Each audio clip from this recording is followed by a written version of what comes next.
Hello guys, আজ সকাল সকাল উঠে ঠাকুর পুজো দিয়ে আমার দিনটা শুরু হয় ঠাকুর পুজো দিয়ে। ঘরের কাজকর্ম করে ঠাকুর পুজো দিয়ে এসে গেছি রান্না করতে, রান্নাঘরে। এদিকে রান্না বসিয়ে দিয়েছি, ভাত বসিয়ে দিয়েছি, আর ফুলকপির তরকারি বানাবো আজকে নিরামিষ। আর হঠাৎ করে আমাদের পুরোহিত মশাই ফোন করে বললো আমাদের পাড়াতেই নৌকো মন্দিরে পুজো হচ্ছে। 33 কোটি দেবতার কি সে বললো পুজো হচ্ছে আজকে অমাবস্যা, ছিন্নমস্তক কালী পুজো হবে, উপোস থাকতে বলেছে আমাদেরকে, আমাকে আর আমার হাজব্যান্ডকে। তো আমি তো রান্না তো বসিয়ে দিয়েছি, এদিকে ব্রেকফাস্ট করিনি, তখন আমি পুজোটা দিয়ে উঠেছি মাত্র। তো এখন আমি উপোস, এটা সবজি কেটে ফেলেছি, আর কি করার আছে বলো, এই রান্নাটা করে ফেলছি। রান্নাটা করে রেখে দিয়েছি, রাতে তো খাবো, দিনে খাবো না। এদিকে আলুটা ভাজা বসিয়ে দিয়েছি, কাঁচা লঙ্কা টমেটো বাটা দিয়ে দিলাম তোর ফুলকপির সবজিটাতে। আর এদিকে আমি সারা ঘরের কাজ করে নেবো। এদিকে আমার ঘর নোংরা হয়ে আছে, রান্নাঘরটা। এদিকে মশলা দিয়ে কষিয়ে নিলাম আলুগুলো। আর এদিকে দেখো আমার রান্নাঘরটার অবস্থা কী হচ্ছে। এখানে একটা বেবি বেড ছিল আমার, র্যাক, বেবি বেড র্যাক ছিল, ওই যে র্যাকটা, ওটাকে সেদিন ভাত রান্না করতে গিয়ে একদম ছিটকে এসেছে প্রেশার কুকার দিয়ে।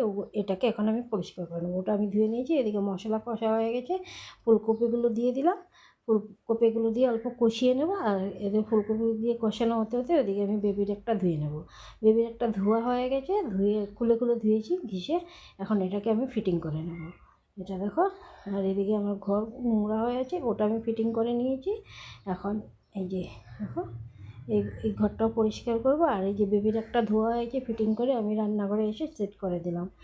আর এই যে এখন যা ডিবাডাবি ছিল ওগুলো আমি ধুয়ে মুছে ধুয়ে রেখেছিলাম, ধুয়ে এগুলো একটা শুকনো নোকরা দিয়ে মুছে ওখানে সেট করবো, ওখানে রেখে দেবো।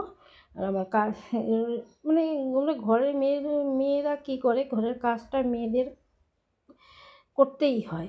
আর আমি কাজ করে খুবই ভালোবাসি, যে ঘরদোর পরিষ্কার পরিচ্ছন্ন থাকলে, গুছানো থাকলে খুবই ভালো লাগে। রোজ যেহেতু করা হয় না, হঠাৎ বিটাতে না, সপ্তাহে 2 দিন 3 দিন করি, আর রোজ করি না। আগে রোজ করতে হতো। আর যেদিকে দেখো আমি এগুলো সব গুছিয়ে গাছিয়ে রাখছি। আর আমার গোছানো হয়ে গেছে এগুলো, হ্যাঁ, সম্পূর্ণটা আমি পরিষ্কার করে নেব। এখন আমি গ্যাসটাকে পরিষ্কার করে নেবো। রান্নাও আমার হয়ে গেছে, ভাতও হয়ে গেছে, ফুলকপির তরকারিটাও হয়ে গেছে। এগুলো সব করে মশলার ডিব্বা, ডাল, তারপরে নুন, এখানে আছে, আমি ব্রাউন রাইস খাই, ব্রাউন রাইসের ডিব্বা, এগুলো সব করে সুন্দর করে গুছিয়ে নেব। আমার গুছানো হয়ে এসেছে।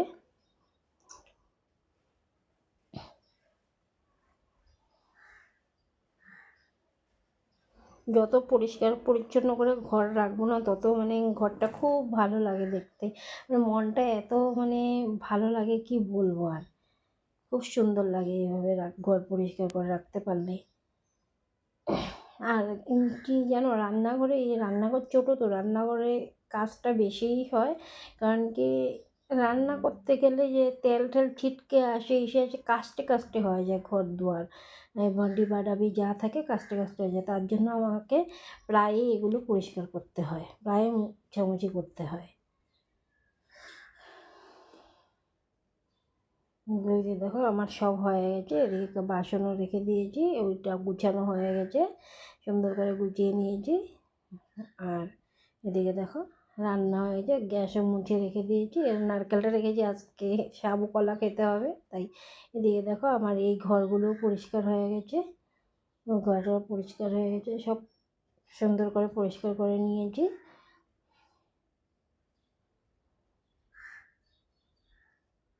আর এই ঠাকুর ঘরটা, এটা ঠাকুর ঘর আর প্লাস গেস্ট রুমও আর কি, পরিষ্কার করে নিয়েছি। আর এদিকে দেখো আমার হাজব্যান্ড শুয়ে আছে, অফিস থেকে এসে হয়রান হয়ে গেছে, উপোস থাকতে হবে বলে, তাই ও শুয়ে আছে। এখন এই ঘরটা আমি পরিষ্কার করে নিয়েছি, ঘরটা অল্প নোংরা হয়েছিল, ঘরটা পরিষ্কার করে নিয়েছি, বিছানার চাদর চেঞ্জ করে নিয়েছি। টাটা, বাই বাই, ভালো থেকো।